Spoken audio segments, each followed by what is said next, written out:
Mom, the baby of that lady is crying in a coin locker. In the middle of my brother's wedding, my daughter pointed at the bride and shouted this. The entire room erupted in murmurs. After all, my brother and his wife weren't supposed to have a baby yet. And a coin locker. But my 5-year-old daughter had a mysterious power. However, the bride, unaware of this, turned pale, the guests became angry, and the room filled with voices accusing us of poor parenting. Even worse, our relatives stood up with fearful expressions and left the venue. Thus, my daughter caused the wedding to descend into chaos. But soon after, a more terrifying truth came to light. I got married at 25 and gave birth at 27. My husband said, "She looks just like Nancy. She's so cute." He hugged our newborn daughter, Emma, in the delivery room. Now she's 5. We noticed she had a strange ability when she was about 3. For example, one time when my mother was on the phone, my daughter suddenly said, Grandma, you're talking to a fake uncle. Uncle referred to my brother. I had my mother put the call on hold and asked her who she was talking to and about what. It turned out she was almost the victim of an impersonation scam. When we praised our daughter, she proudly put her hands on her hips and said, The person behind told me. Emma always says this when she uncovers something, so it's probably some kind of guardian spirit she can see. While her ability has often been helpful, it's not always a good thing, as she sometimes reveals people's secrets. Once, she even ruined a surprise party by spilling the secret to the person it was for. Emma is only 5, so she doesn't understand how to judge these things. That's why we've taught her not to mention what the person behind tells her in front of anyone outside the family. My brother John is someone Emma adores, and we have always been close. When he announced his wedding, my family was overjoyed. John works in research at a fairly large company, earning around $70,000 a year. However, since he hadn't been involved with any women until his late 30s, both he and our family had almost given up on the idea of him getting married. I've loved my gentle brother since we were little, and I always wished someone would eventually see his good qualities. What can you do? I guess John is just the type who remains a good guy, but never more. I thought, trying to make peace with the situation. But when a woman finally agreed to marry him, our whole family welcomed her with open arms. The woman, Amy, is 34, for years younger than my brother, and apparently, she was the one who asked him out. We started dating about 6 months ago, and recently, she was the one who proposed to me. He told us this shyly, looking so happy that it made our family happy too. On the day John brought her over to introduce her as his fiancée, of course, I came along with my daughter. Nice to meet you. I'm Amy. Thank you for having me. As she bowed her head in greeting, Emma murmured happily, The baby is coming too. I interpreted this as meaning they would soon have children after getting married, which made me even more pleased. It was unusual for Emma to talk about the future, as she usually predicted things that were hidden in the present. Still, I didn't think much of it. But Amy gave Emma a strange look and glared at her. What are you talking about? That's so creepy. She shouted with an annoyed expression. Emma, it's okay. Amy is probably just surprised. I comforted my daughter, who looked scared and on the verge of tears from Amy's harsh reaction. Not everyone believed in Emma's abilities, and some, like Amy, found them unsettling. That might be the normal reaction. But since she was the woman my brother had chosen, I believed she would eventually understand. So, I focused on calming Emma down at that moment. She probably just associated marriage with having a baby. It's just something a child would say, so don't worry about it, Amy. Even so, it was the first time someone had reacted so strongly. Something feels off, I thought, but Amy otherwise seemed polite and kind, so I tried not to let it bother me. However, on the day of the wedding, something unexpected happened. The ceremony was solemn, with both families gathered together, and everything proceeded smoothly up to a certain point. The vows were exchanged, and the ceremony was approaching its finale when suddenly, Emma stood up. My husband and I hurriedly tried to get her to sit down quietly, but she suddenly ran forward and pointed at the bride. The baby of this lady is crying in a coin locker. When I looked at Amy, who was at the end of Emma's gaze, she had gone pale and was muttering something under her breath. Since I was near the bride's seat, trying to stop Emma, I barely caught her saying things like, How did she know? And, What the hell is that kid? Seeing her panicked reaction, I realized that Emma had hit the mark. But only a few of us, including myself, understood this. Amy quickly raised her head and glared at Emma. Stop saying nonsense. What baby? Just because you're a child doesn't mean you can ruin my wedding. The bride's outburst seemed to convince her relatives to side with her. It wasn't surprising since, to those unaware of Emma's mysterious ability, it would seem like she had suddenly blurted out something absurd. However, hearing murmurs like, "What terrible manners!" from the bride's side made my chest tighten with pain. But she's telling the truth. And as I looked around, I noticed that our relatives also had terrifying expressions, which only made me shrink back even more. But unlike me, who felt pathetic, Emma bravely stood tall, her head held high. The baby is crying for help. It's in a coin locker at a nearby department store. Someone, please go help. My little daughter desperately repeated her words, undeterred by the cold stares from the adults around her. And the moment they heard this, our relatives, still wearing those stern expressions, stood up, ready to follow Emma's words, saying that saving the baby's life was the top priority. They began to leave the venue one by one. Despite our efforts to keep her quiet, our young Emma had sometimes let slip information about the person behind her. This is why our relatives knew about her ability. They often watched over her, joking that there was no risk of being deceived as long as Emma was around. So at that moment, they must have immediately believed her plea.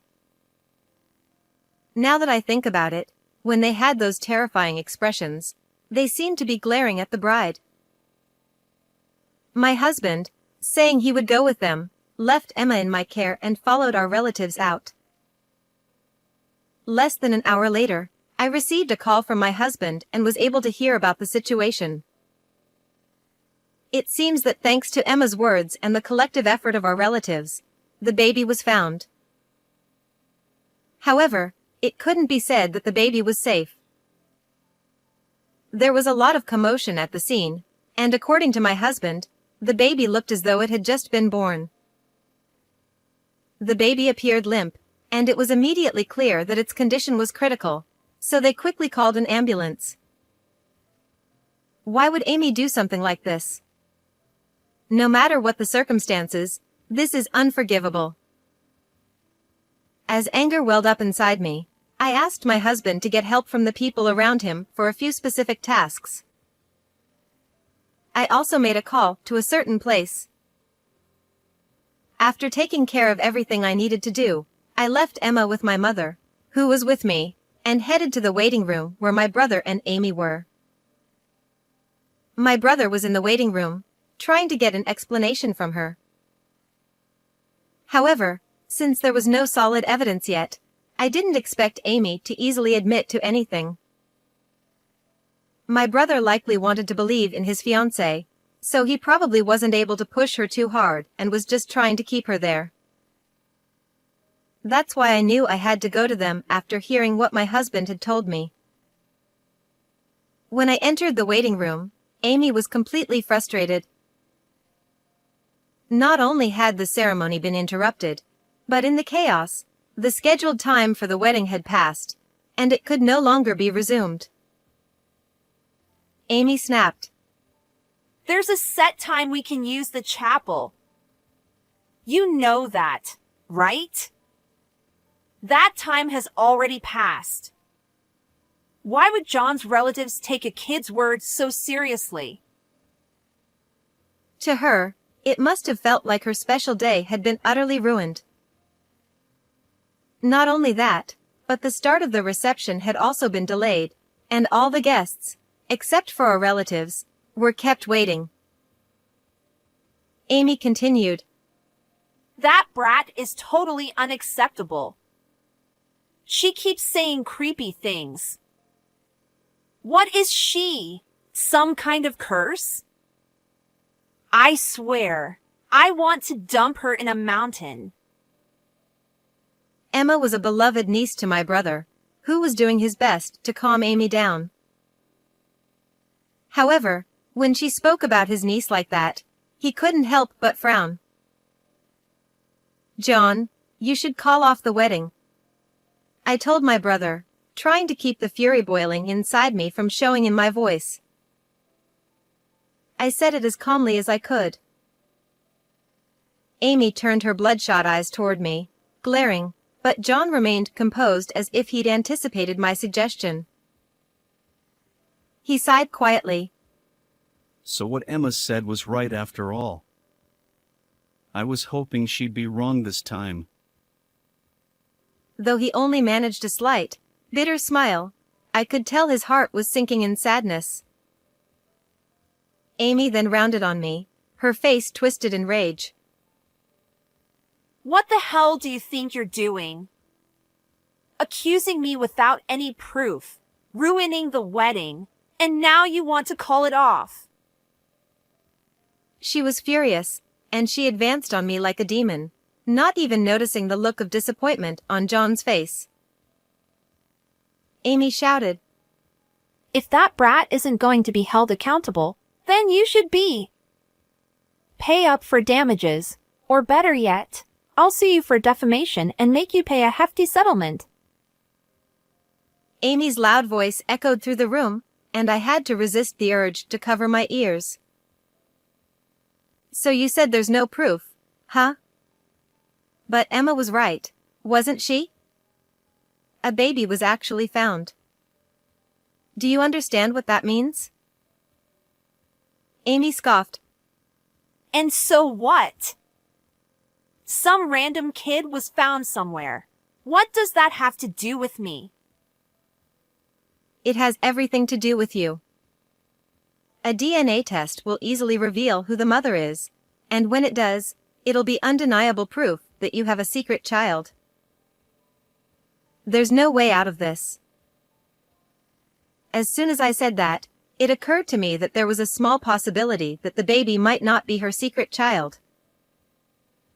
John, I don't think so, but is there any chance that baby is yours?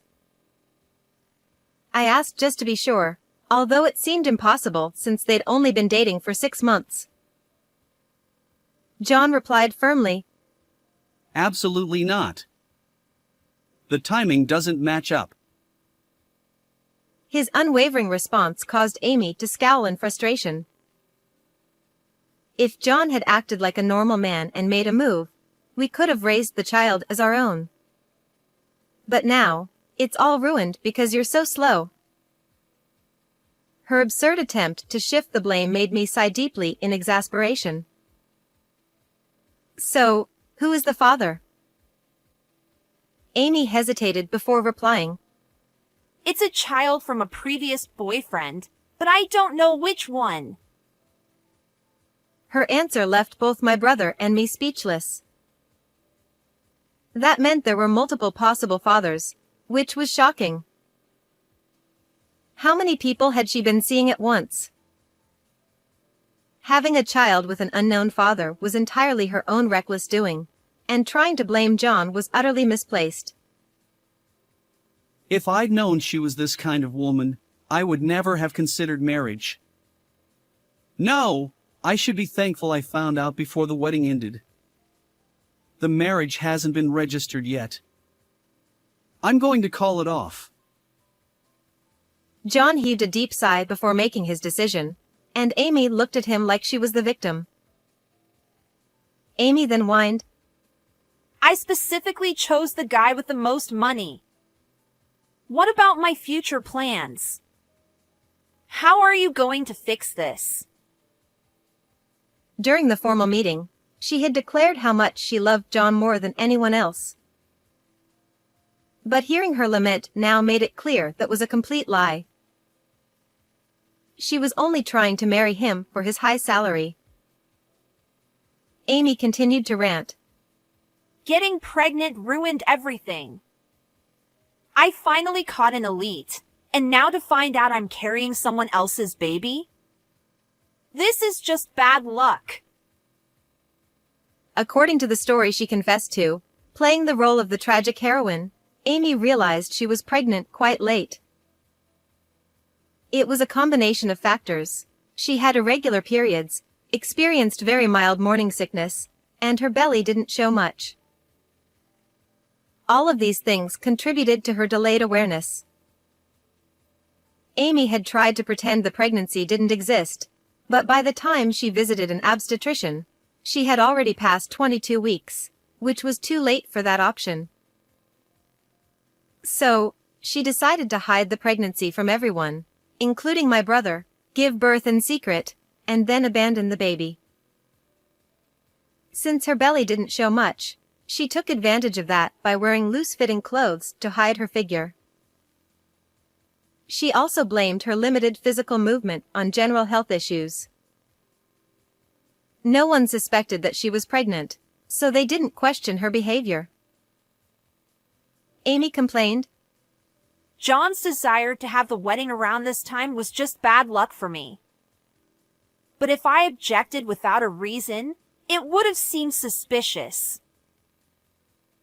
What concerned her most during the wedding preparations was whether the waistline of her dress would fit on the day of the ceremony. With her due date so close, she couldn't predict whether she'd give birth before or after the wedding. Well, usually, people avoid scheduling weddings in the final month of pregnancy. Amy responded, Exactly. But how could I possibly say I was pregnant? So, I had no choice but to pick a dress that could accommodate any changes in my size. As she spoke, she showed off her wedding dress with an adjustable waistline.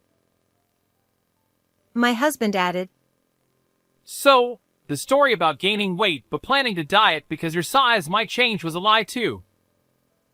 And so was the business trip excuse.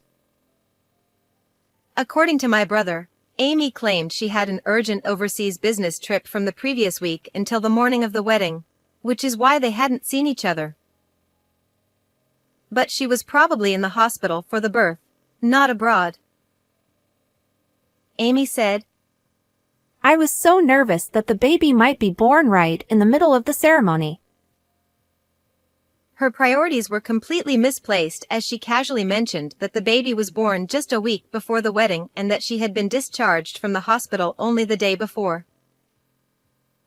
Amy laughed and said, I wanted to get rid of the baby as quickly as possible, so I didn't even bring it home. I went straight from the locker to the wedding venue. Just barely made it in time. Her casual attitude was shocking. Amy continued. But I left the baby in a locker where lots of people pass by. Someone would have heard it crying and taken care of it. The area has good air conditioning, so it's fine. By saying it's fine, she was trying to claim that she hadn't done anything dangerous. What are you talking about? Did you really think everything would work out that smoothly? In reality, the baby's cries were mostly drowned out by the noise in the department store. Even those who heard the cries assumed it was just someone else's child. If Emma hadn't insisted on searching for the baby, it might have been in serious danger, as evidenced by the fact that it was rushed to the hospital by ambulance. Abandoning a newborn like that is beyond unacceptable. Even if you couldn't raise the child, you should have at least taken it to a facility. Amy shrugged and said, What else could I have done? The baby was born just before the wedding. I was in a rush, so it couldn't be helped. Her lack of remorse was infuriating. My brother was just as stunned, realizing what kind of person he had almost married. Let me make this clear. What you did could lead to criminal charges. Do you understand that? Amy's eyes widened in surprise, and she began to panic, looking around anxiously. There's no evidence. You said earlier that they could easily find out I'm the mother, but the police can't prove I was the one who left the baby in the locker. She wiped the sweat from her forehead and confidently said this, believing she was in the clear. You really don't think things through, do you? Did you even check if there were security cameras in the area? The locker area was fully covered by security cameras, something I had already taken steps to verify. After hearing about the baby's discovery, I asked my husband to request the store staff to review the footage. I had also reported the incident to the police, so they were likely checking the footage as well. Additionally, I had sent my husband a photo of John and Amy together. A celebratory picture my brother had taken during their pre-wedding photo shoot. Never imagining it would be used to identify someone on security footage. With my husband likely showing that photo to the store staff or the police, it was only a matter of time before they reached Amy. As I explained all of this, Amy's face turned paler with each passing moment, and by the time I finished, she had collapsed onto the floor, her face as white as a sheet. No! That's not possible. They can't know. You're bluffing, right? They can't arrest me. She muttered in disbelief, struggling to accept reality. But when the police arrived shortly after, she suddenly became violent, resisting arrest. No! Let go of me. It's not my fault. It's all because of that brat and those people. My brother, his face blank with shock, watched her struggle, the extent of his devastation clear to see. I turned back to Amy. You mentioned that you haven't officially registered the marriage, right? Legally, you're still just his fiancée, not his wife. But you'll still have to pay compensation. Compensation? Amy stammered.